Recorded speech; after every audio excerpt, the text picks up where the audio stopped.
Irmão, se o culto terminasse nesse instante, eu creio que a gente já poderia dizer: Senhor, muito obrigado, louvamos o Teu nome por causa de tudo isso. Um dia na casa do Senhor vale mais do que 1000. É por isso que os salmistas falavam: eu quero morar nos Teus átrios, eu quero meditar no Teu templo, quero cantar louvores ao Senhor, quero Te honrar, quero Te agradar. E nós estamos aqui exatamente para fazer isso, juntamente com o pastor, com o Ricardo, com todo o conselho, com os irmãos. E servir a Deus é privilégio, talvez o maior de todos. E servi-lo de forma sincera e verdadeira e humilde. E tudo mais que o Senhor merece receber como tributo do nosso coração. Nós vamos ler um texto que nos cabe nessa noite no sentido de cooperar com a sequência de pregar em Marcos. E hoje nós vamos pregar no capítulo 9, do verso 2 ao verso 8.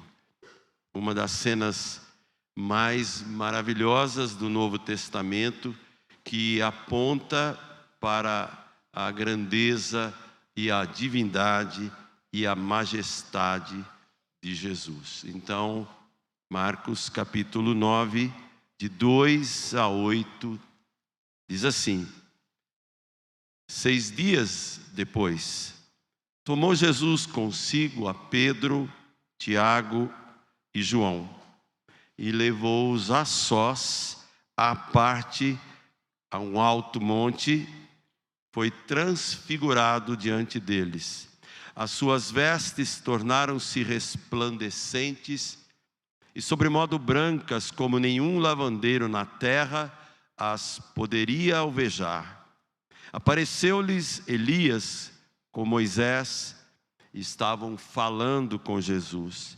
Então Pedro, tomando a palavra, disse: Mestre, bom é estarmos aqui, e que façamos 3 tendas, uma será tua, outra para Moisés, outra para Elias, pois não sabia o que dizer, por estarem eles aterrados. A seguir veio uma nuvem que os envolveu, e dela uma voz dizia: Este é o meu filho amado, a ele ouvi. E de repente, de relance, olhando ao redor, a ninguém mais viram com eles, senão Jesus. Obrigado, Pai, porque o Senhor não erra. Tua palavra não tem contradições, não tem equívocos. Nossa mente é pequena, nossa mente é limitada. As tuas maravilhas não são perceptíveis à nossa mente natural, mas pelo Espírito que em nós habita, rogamos: ilumina a nossa mente, o nosso coração, para que esse texto se torne necessariamente claro e suas ricas lições impulsionem nossa vida para Te admirarmos em Tua beleza, em Tua santidade, em nome de Jesus. Amém. Quando a gente pensa na palavra transfiguração, é necessário um contraponto do Velho Testamento. Desfiguração. Quando a gente lê Isaías 52, num dos versos, lá diz que ele foi seguindo sem nenhuma beleza. Há uma expressão de terror, de uma imagem completamente embrutecida, violentada pela própria humanidade. E quando a gente lê esse texto de Marcos, repetido em Mateus, repetido em Lucas, a gente percebe o oposto. Jesus quis mostrar aqui exatamente o lado oposto daquela humanidade que foi humilhada, da qual muitos escondiam o rosto. Ele quis mostrar não só para Pedro, Tiago e João, mas para a posteridade, para nós agora. Ele quis mostrar relances de uma glória que parcialmente os discípulos viram após a ressurreição, na ascensão, e plenamente todos nós veremos um dia, na glória perfeita, quando Cristo vier, ou quando nós formos chamados até a sua glória. Eu creio que esse lugar aqui, segundo alguns estudiosos, é o Monte Tabor. Muitos estudiosos, desde o século IV, afirmavam isto. O Monte Tabor e o Monte Hermon sempre foram lugares especiais. Na verdade, Deus sempre usou montanhas, muito além dos vales e também dos lugares mais baixos da terra. Ele sempre usou as montanhas, o Sinai particularmente, o Carmelo também. Ele sempre usou os montes para elevar o homem da sua vida natural para algo muito maior, muito mais elevado, para um tete-a-tete, para uma revelação especial. E é impressionante, meus irmãos, que até Débora, quando ela estava na batalha juntamente com Baraque, lá no Velho Testamento, aparece um momento em que uma das mais grandiosas batalhas, desce ela com todo o exército aos pés do Monte Tabor. Então é significativo imaginarmos que num monte assim, de onde era possível ver o ministério de Jesus, ou pelo menos os lugares mais comuns que Jesus trabalhava, Cafarnaum, Naim, Nazaré. Então, irmãos, eu creio que aqui nós percebemos algo especial que deve ter lições para nós. Não tenho a pretensão de esgotar a grandeza desse texto. Tão limitado sou, tão limitados somos, mas o que será que esse texto significou para esses três homens?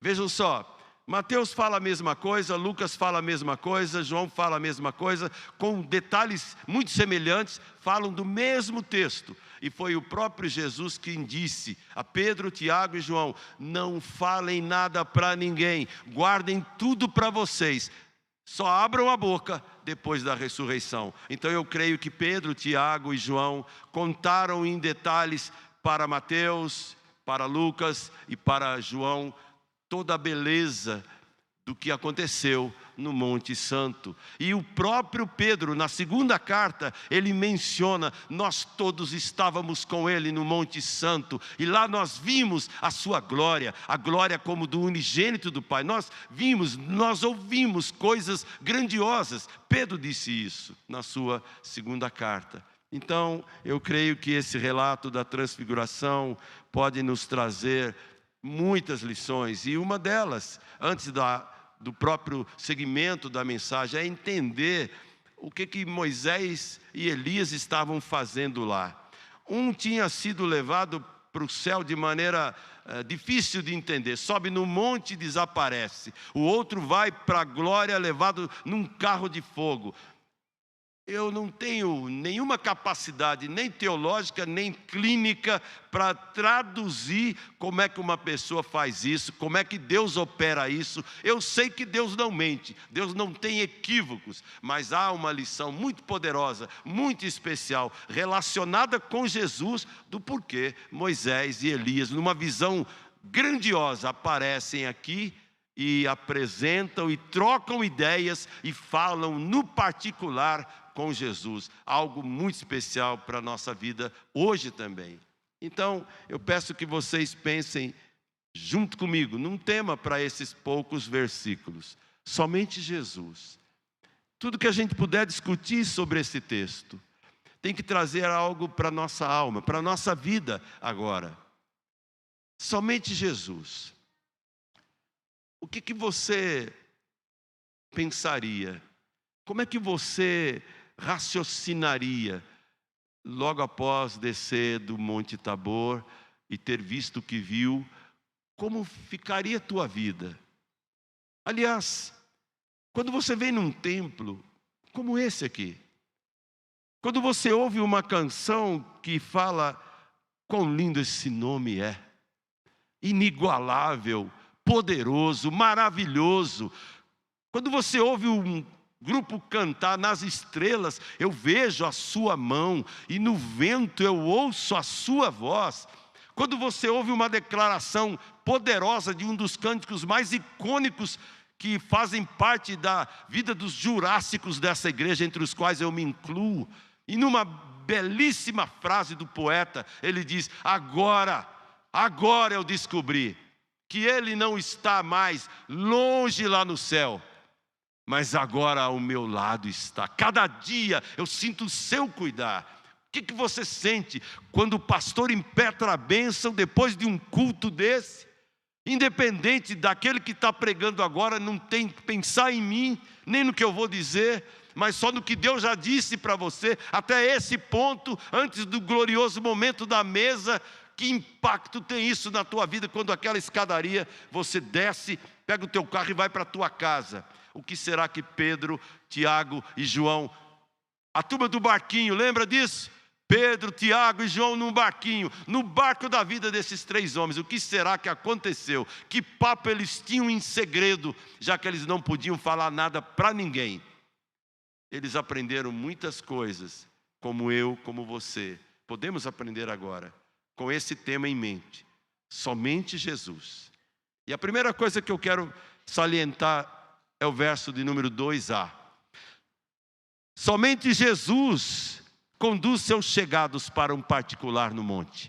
Somente Jesus conduz os seus chegados para um particular no monte. O texto diz: 6 dias depois, tomou Jesus consigo Pedro, Tiago e João e os levou a sós, à parte, num alto monte. Olha, só Jesus tem tal poder de conduzir os seus chegados. Mas será que Jesus está fazendo uma espécie de hierarquia entre os seus 12? Será que ele está tratando de maneira bajulatória e particular Pedro, Tiago e João? Não, não é isso. Olha, os 3 mais problemáticos eram eles.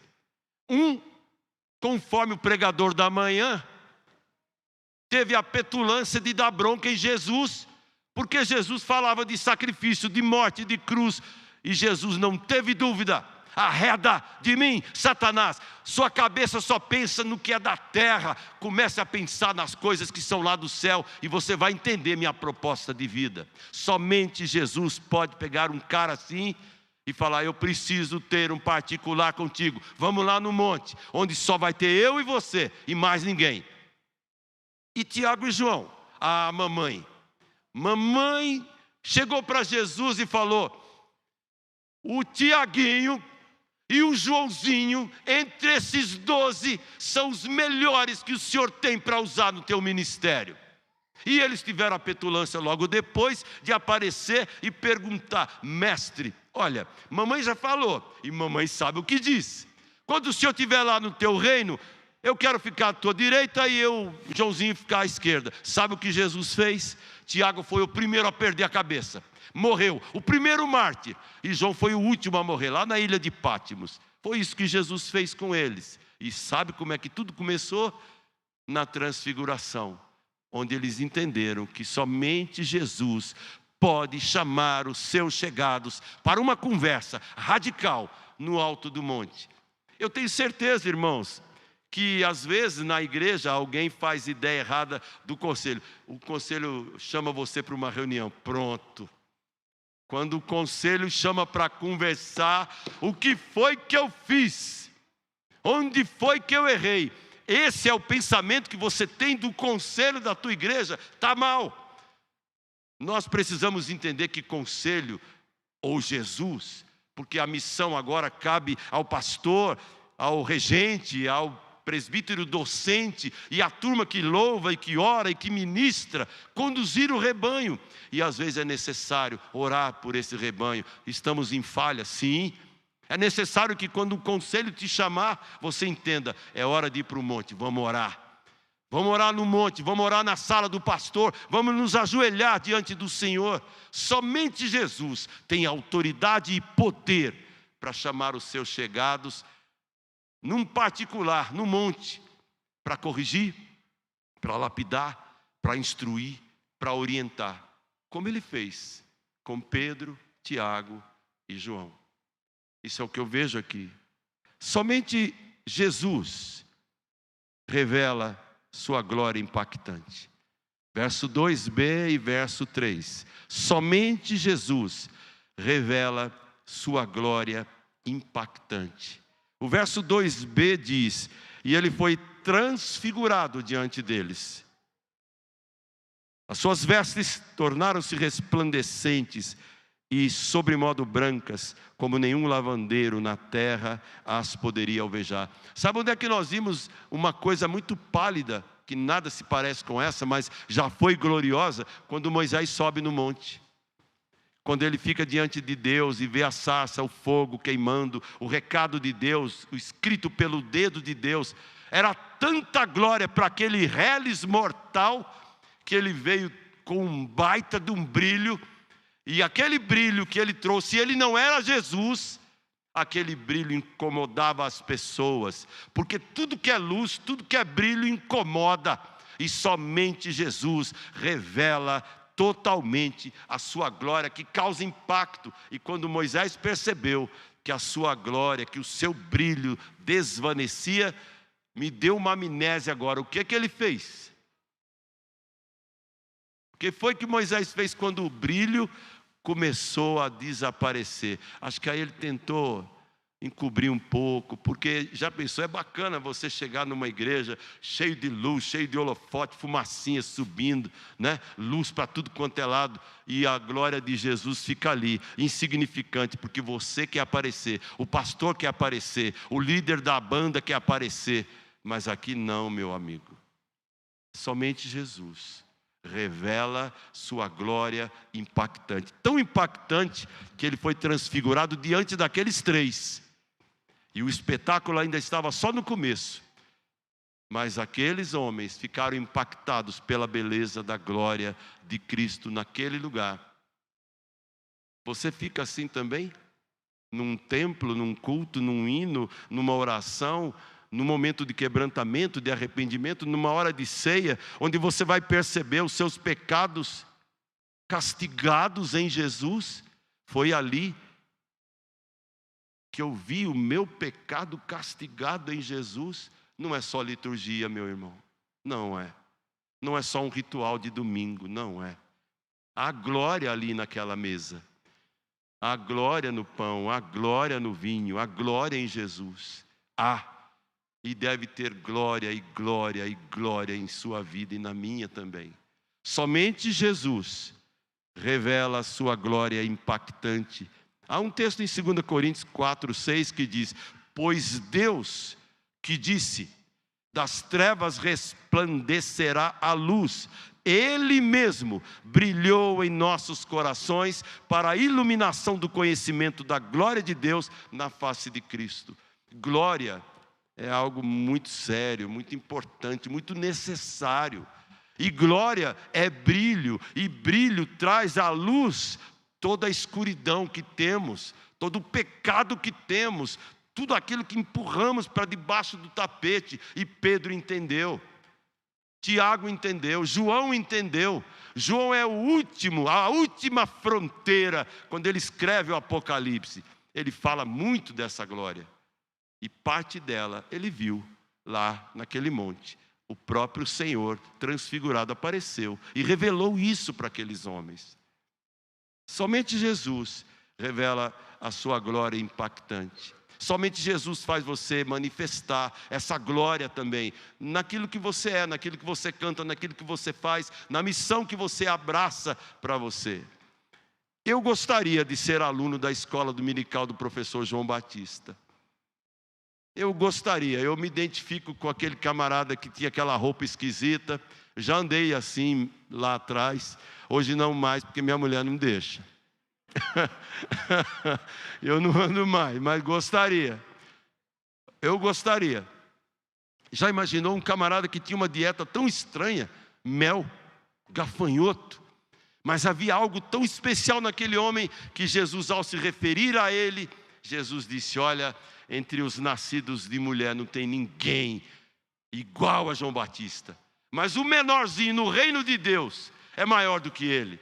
João conheceu muito, Isaías não sabia nada. Por mais que ele fosse considerado o profeta messiânico, foi João Batista quem contemplou os portais do Salvador, mas ele não teve o privilégio de ver nem a morte e nem a ressurreição.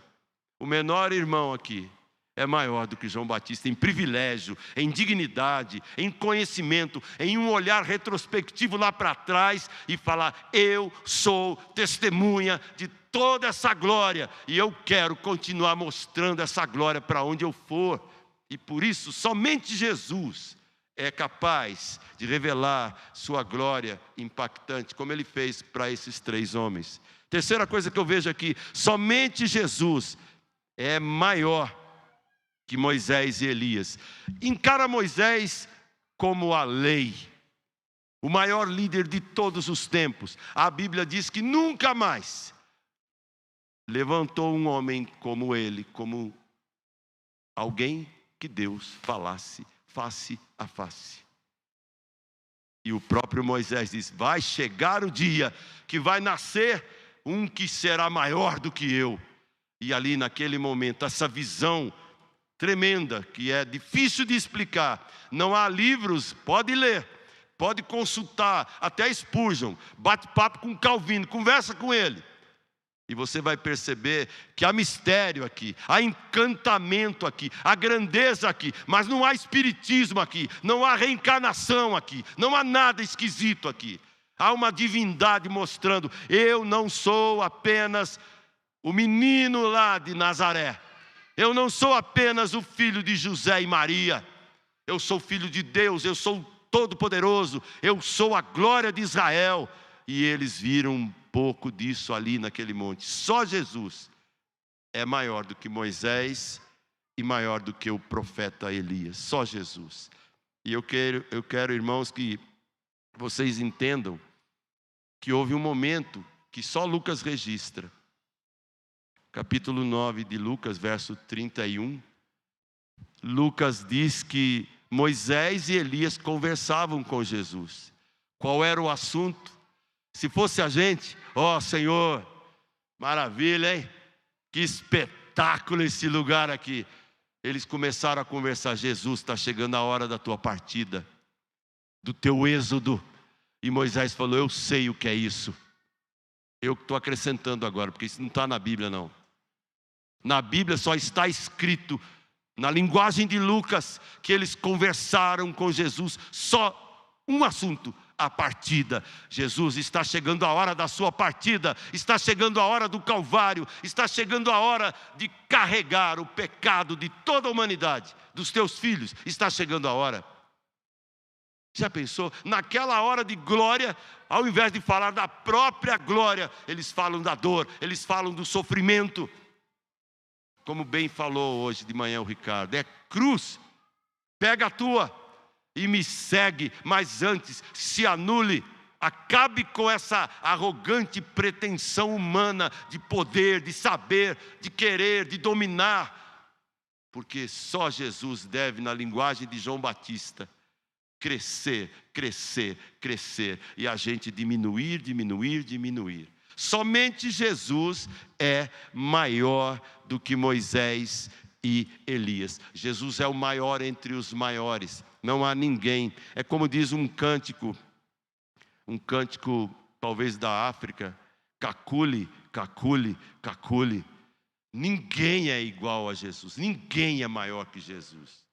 Por isso eu quero que você entenda que essa conversa sobre sofrimento e morte revela que só Jesus tem o poder de dar a vida e de reaver a vida.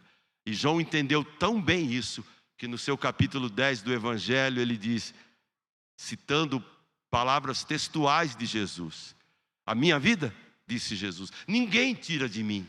Eu espontaneamente a dou, e eu tenho o poder de reavê-la. Esse poder eu recebi de meu Pai. Somente Jesus é maior do que o grande legislador e do que o grande profeta. Imagina comparando 3 homens daqui: Davi, Márcio e Ricardo. Aonde a gente chega? No chulé? no chulé de Jesus, está bom demais. Porque se a gente estiver no chulé dele, nós vamos estar no mesmo lugar que Maria quis estar, aos pés, quedada aos pés de Jesus. Isso é tremendo, irmãos. Somente Jesus liberta do comodismo das tendas. Quero que você preste atenção aí no versículo de número 5. O texto diz assim: então, Pedro, tomando a palavra, disse: mestre, bom é estarmos aqui, e que façamos 3 tendas, uma será tua, outra para Moisés e outra para Elias. Pedro, Tiago e João vão ficar no relento, só assistindo o espetáculo. E o espetáculo que os aguardava lá na baixada, no pé do monte, aquele demônio que ninguém conseguia expulsar, e que logo que Jesus desce, a reclamação era uma só: nós pedimos para os seus discípulos, mas eles não puderam fazer nada. E Jesus disse: esta casta só sai com jejum e oração. Só Jesus, somente Jesus nos liberta do comodismo das tendas. Como é bom num culto grandioso a gente falar: pastor, a gente ajuda com a água, a gente ajuda com a energia, a gente ajuda com os lanchinhos. Vamos passar uma temporada só no templo? Olha, irmãos, quando o avivamento, ou o grande momento de oração de várias horas e vários dias aconteceu lá em Asbury, choveu crítica de tudo quanto é lado. É só um grupo começar a falar: vamos orar um pouco mais, vamos fazer uma vigília. Eu pedi para o pastor Márcio: tomara Deus que o conselho aprove, tomara Deus que a gente faça uma vigília. Sabe quando? Agora, não tem o aniversário da igreja? Irmãos, isso aqui é presente. Para mim está sendo um presente estar aqui. Está sendo um presente, está sendo um momento grandioso para mim. Mas vamos orar, para que quando a gente orar e louvar e agradecer, Deus fale: agora é hora de descer aquelas escadarias, agora é hora de ir para a vida, agora é hora de ir onde a realidade precisa receber o que vocês ganharam lá no monte e que ninguém conhece, que ninguém sabe. Somente Jesus nos liberta do comodismo das tendas. Eu tenho certeza que Pedro queria ficar num bom lugar. E quem não quer? Todo mundo quer ficar num lugar gostoso, num lugar agradável. E aí a gente vê na Bíblia: ah, Senhor, eu queria estar nos teus átrios. Para mim, um dia ali vale mais do que 1000. Eu quero ficar lá, não quero mais sair. Mas tem a real necessidade de luz que você é, que eu sou, sairmos do conforto da tenda, do templo, e descermos onde a escuridão impera, onde a escravidão domina, e onde nós podemos exercer o papel de libertação, orando por essas pessoas, falando de Jesus para essas pessoas. Por isso, só Jesus nos liberta do comodismo das tendas. E foi exatamente isso que aconteceu. No verso 6, Pedro não sabia o que dizer. Ele estava com muito medo, aterrorizado. E aí eu vejo uma outra lição: só Jesus nos faz vencer o medo do sobrenatural. Nós temos medo do sobrenatural. Nós queremos explicações plausíveis para tudo. Nós queremos explicações matemáticas, contábeis. Irmãos, eu já fui presenteado por muitas coisas, mas vou contar uma simples, muito simples, mas que foi um milagre. Eu me lembrei disso hoje. Quando eu fui pastor em Vila Gerte, acho que no ano de 87, 88, inflação 90% ao mês, Dilson Funaro, esses negócios aí. Chegou um tempo que eu não podia nem pagar a prestação do meu apartamento. Eu queria dar. Eu cheguei a oferecer para várias pessoas: você quer? Eu transfiro a dívida, você não precisa me dar nada. Não consegui. E era aniversário da igreja, eu tinha uma Brasília que não era amarela, verdinha, que eu mandei arrumar, ficou beleza.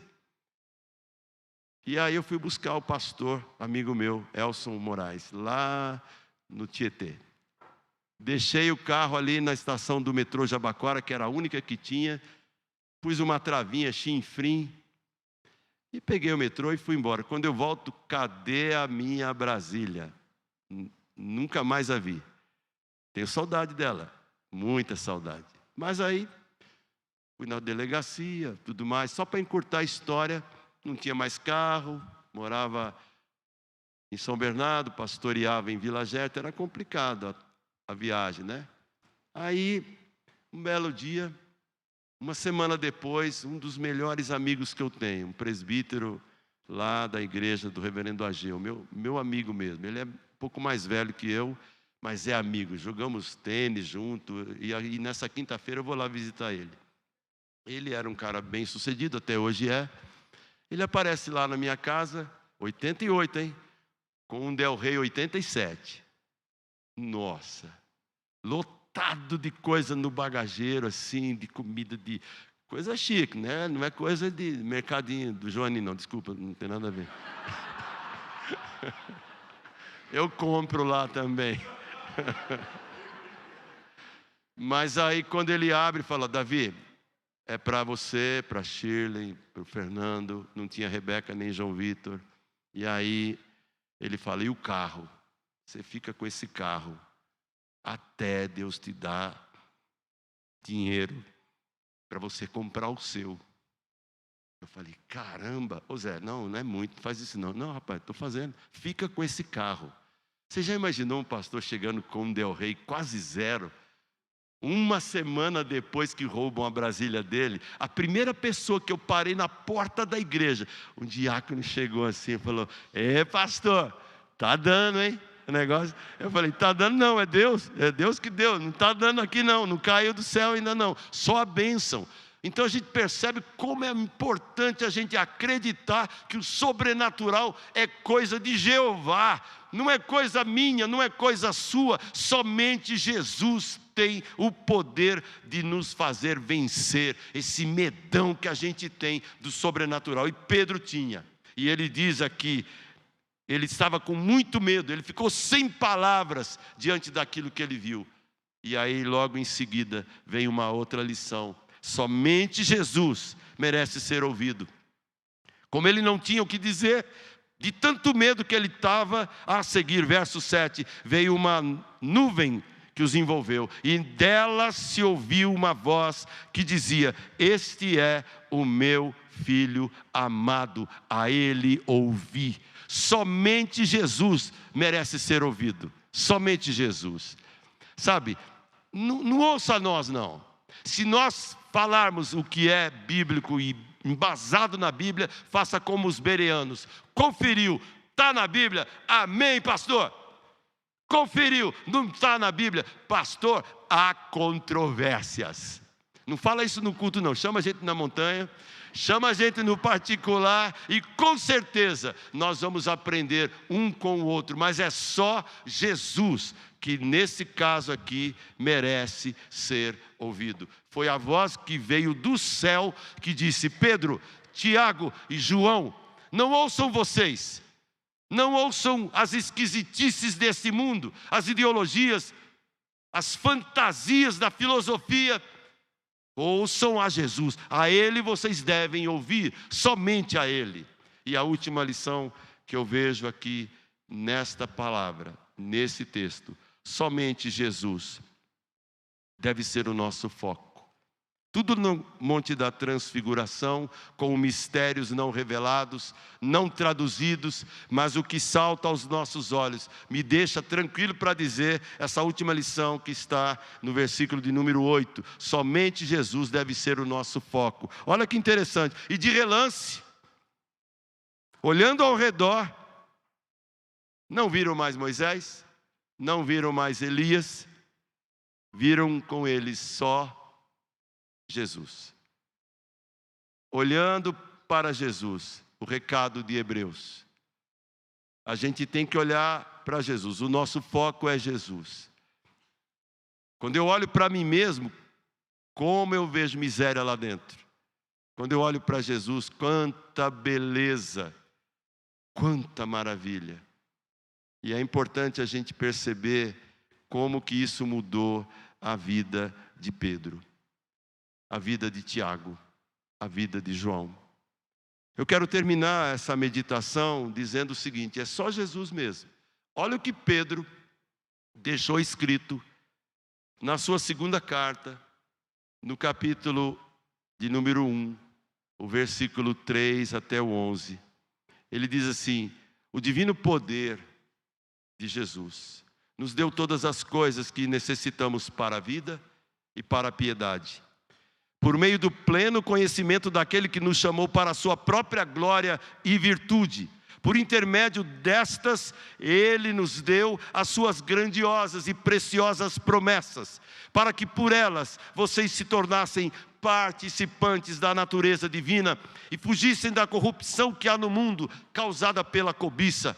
Por isso mesmo, irmãos, empenhem-se para acrescentar à fé que vocês têm a virtude.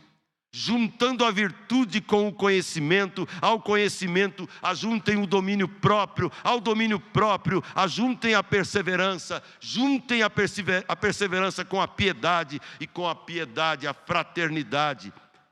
Porque se estas qualidades existirem e estiverem crescendo em suas vidas, elas impedirão que vocês fiquem parados e levarão vocês ao pleno conhecimento de Jesus Cristo.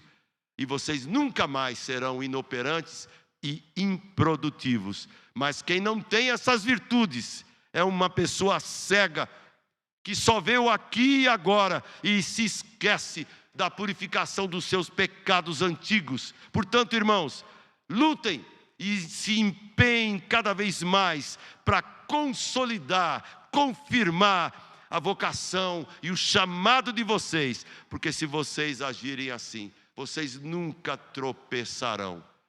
Quem disse isso não foi o grande teólogo Paulo, que estudou aos pés de Gamaliel, foi o pobre e embrutecido pecador, pescador Pedrão, puxador de espada.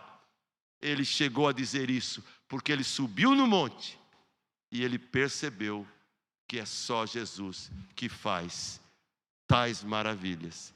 Que Ele faça essas maravilhas na sua vida. Que Ele faça essas maravilhas no ministério da igreja de São Caetano. Eu tenho uma dívida muito grande de gratidão.